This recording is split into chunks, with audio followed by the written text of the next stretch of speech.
Today I want to talk about 3 principles that changed my life. And these learnings are influenced by my 6 years working in consulting at McKinsey, but also my subsequent roles in industry and in startup as a C-level executive. So welcome to another coffee break here on my channel Firm Learning. I'm sticking to water today because it is already quite late here in Germany. And without further ado, I want to start with the first principle. And this is about how to achieve financial freedom. But I must warn you, because the truth, what I'm going to share, is maybe quite different from what you are expecting. Many people seem to believe that saving is the best way to achieve financial freedom, and I also myself have talked about the importance of saving in the past. I will link some videos about this above there.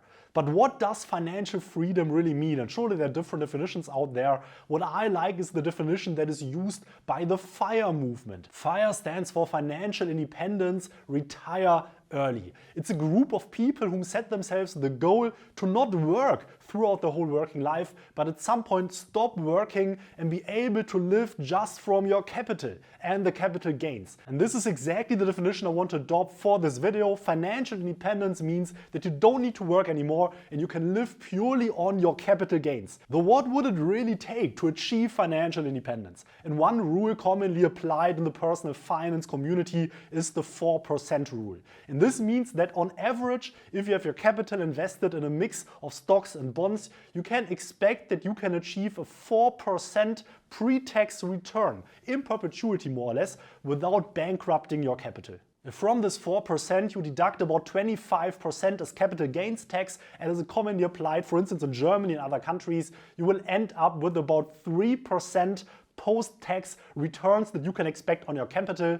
This is, of course, a simplified calculation, but one that might be quite helpful here. So if you work with such a 3% rule, what is the capital that you need in order to be financially independent? Of course, the number differs for everyone. In my simple mind, I'd say if you have 4 million euro, $4 million, doesn't matter that much in the current euro-dollar parity. If you have 4 million euro invested and apply 3% to that, that means that you have actually a net disposable income after tax of 120,000 euro per year or 10,000 euro per month. So 10,000 euro per month for your free disposal. I'd say most people would say that yes, they would consider themselves financially independent if they achieved this. With this rule of thumb of 3%, you can calculate for yourself what your target number would be. But let's, for the sake of this argument, stick with the 4 million euro.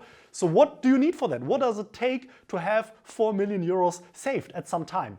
Well, let's imagine there's someone who earns on average 100,000 euros per year gross before tax based on any employment on average throughout their working life of 40 years. And arguably, if you were able to do that, you are surely one of the more successful people, right? I'd argue it's quite difficult on average over a period of 40 years to earn such a high profile salary, even if you work in a high paced careers in consulting, banking and so on. Why? Because of course the first years you will earn less because you're just a junior. Then maybe there's a certain period in your life where you have these high salaries, but then many people also during the course of their career at some point also start earning less again because maybe also these fast paced types of jobs are not right for them.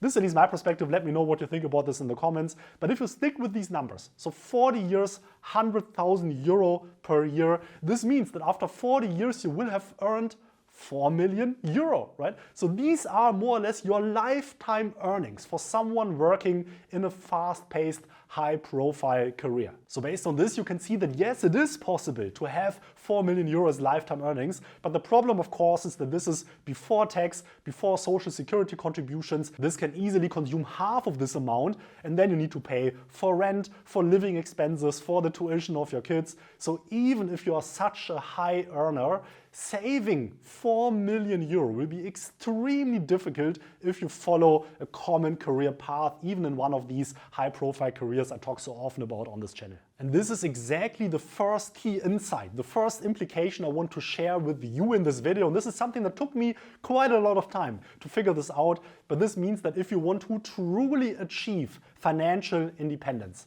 It is very, very, very difficult to do this based on a regular employment, based on a regular job. Again, even if you do work for such a high-paced career, of course there are some positions where this is possible. Of course there are some people who achieve maybe in consulting a senior partner rank, and are able to keep such a role throughout their professional life. Of course, these people will be able to achieve these types of financial goals, but of course these are only a very small minority of people, and I think you would not be wise to follow a strategy that this would be exactly the type of position that you will find yourself in at some point.